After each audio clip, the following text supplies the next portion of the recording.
Welcome back to Sportsworld. Time now to talk racing. We've given Keithy Hillier a spell this week. Keith's been slightly off colour. I know he's watching at the moment. Looking forward to having him back next Sunday. Hope you're back to winner yesterday, Keith. He didn't give me any of your tips anyway.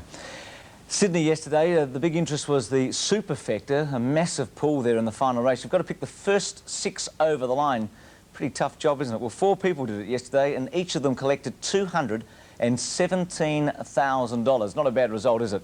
The race was won by a horse called Majestic Boy, who now will go to Brisbane for the carnival. He's a pretty good horse, Majestic Boy. He's not quite up to weight for age class. He might have been a bit lucky yesterday because the mare, owned by Mike Willesee, Grelita, who started her racing career in Chile in South America, looked a bit unlucky. Let's go to the last, the Ansett Welter yesterday, and a terrific finish coming up. This was a Superfecta race.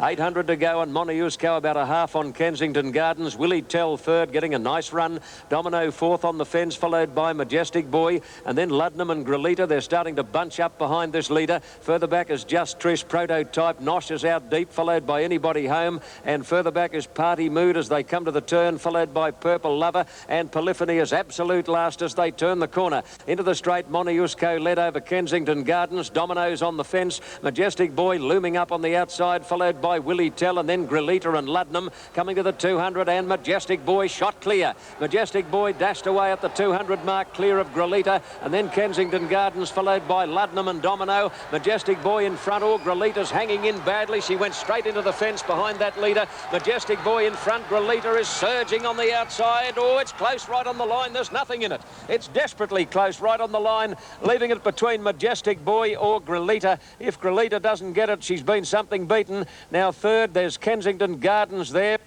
Yes, third going to Polyphony, and that 6 for the Superfecta paying $217,000. Grelita certainly looks one to follow if she goes up to Brisbane. She's now acclimatised. She must be a very, very good mare.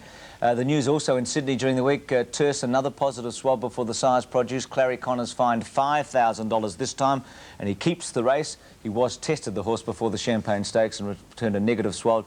And Liverstone Lane returned a positive swab also. This horse was second to superimpose in the Doncaster Handicap. Well, the horse that was in question in Melbourne yesterday is a horse called Grooming.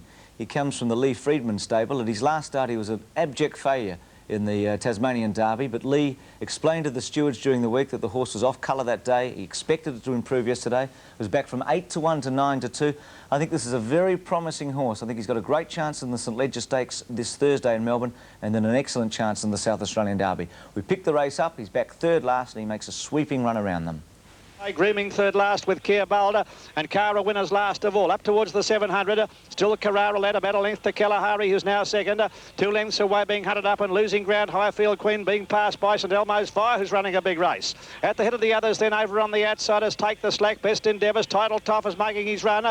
Grooming is making a long sustained run around the outside, coming from a fair way back, followed by My Exile. Frontier Boy is well back, and so is Cara Win, very deep with Keir Boulder as they set sail for Homer. It's Kalahari moving up on the outside to take the lead, but the 3-year-old Grooming sprinted up very quickly on the outside to hit the front, and Grooming has kicked away. Now Title Toff is in hot pursuit, so is My Exile. Best Endeavours getting a run on the inside, finishing on well. Grooming is the leader from Best Endeavours, and Title Toff is down the outside, but Grooming's in front close to home, and Grooming will be too good.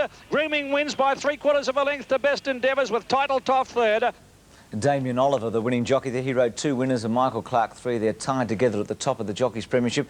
This may sound a ridiculous statement, but I think Grooming is a chance in the Melbourne Cup. I know the Freedmans think he can stay very well. He just might do a terrific for them. So in November, if Grooming is around the place, watch out for him in Australia's greatest race. Well, a horse that really captured everyone's imagination yesterday in Adelaide was Run Straight Run. This horse had his last start 2.5 years ago, yes, just 1 month after the 1988 Seoul Olympics. He was unplaced behind Kings High in the Victoria Derby. Very, very promising horse. He bowed a tendon, now trained by David Hayes, having his first start, as I said, for 2.5 years. It was at Victoria Park in a race that was expected to be too short for him. He was at 7-1. He just hangs on and wins, and I think he's now got an excellent future if he can stay sound. Let's go to Victoria Park in Adelaide and Run Straight Run. On the side, they race 800 out, or heading to that point now, to the 700, I should say. And the leader, He Just May, led by a length and a quarter in second placing on the outside Run Straight Run. Todd the Toff hasn't had a lot of luck. It's been forced to race deep. Princess Naviti the inside, Drip Feed Sterling now, and then Hot Arch. Flying Pearl held up on the rail from Bubbly Prince Happy and Way, and a couple away to Light the Lot. Homeward bound and down to the 400. He Just May a length in front. Run Straight Run on the outsides, raced up to it quickly now to challenge. Then Princess Naviti. There's a run now for Flying Pearl between horses, if good enough to take it. Wider out Todd the Toff, and they were followed by Hot Arch. Run Straight Run went to the lead. Flying Pearl is trying to cut it back. Run Straight Run in front. Flying Pearl comes after it now. Run Straight Run is nursed to the line, hands and heels. Flying Pearl makes a dive. They hit it, split it.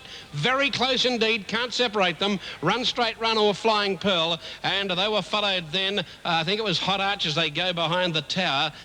Yes, that horse may be worth following, Run Straight Run. I remember watching him win in Canberra as a 2-year-old the day that Her Majesty Queen Elizabeth was in attendance. Bozan beat Bone Crusher in the big race that day. And Run Straight Run, what a training performance by David Hayes. Well, in an industry which spends millions of dollars on its breeding and racing programs, it's amazing that training methods in horse racing have really changed over the years. But those days could well be over thanks to a revolutionary testing laboratory which has just been set up at Sydney University. It's modelled on the testing programs available to human athletes, and it has the potential to be an essential tool for the country's leading trainers. This has become a common sight in world athletics, futuristic testing to find an extra 100th of a second. It has fine-tuned the athlete into a pure racing machine. In the world of horse racing, millions of dollars are spent each year on breeding and buying a champion. But only now is the technology used to produce athletic record breakers being adapted to find a Melbourne Cup winner. In the hallowed halls of Sydney University, they are leading the world in gaining the edge. This small laboratory is set to become a vital tool for Australia's premier trainers. We see that same sort of technology being feasible in the racing industry so that we can actually work out early on which horses are going to be superior athletes, which are going to be likely to be the best performers. We can look at which training programs are likely to result in more fit horses, which training programs can produce horses that are not liable to be lame or going lame or developing limb problems. Dr. King's just going to pass the thermistor, which is a small temperature wire down the catheter, and that's passed down towards the base of the heart for us to be able to measure the temperature of the blood. The horse is then hooked up with electrodes and placed on a treadmill. A mask is also used to monitor oxygen intake.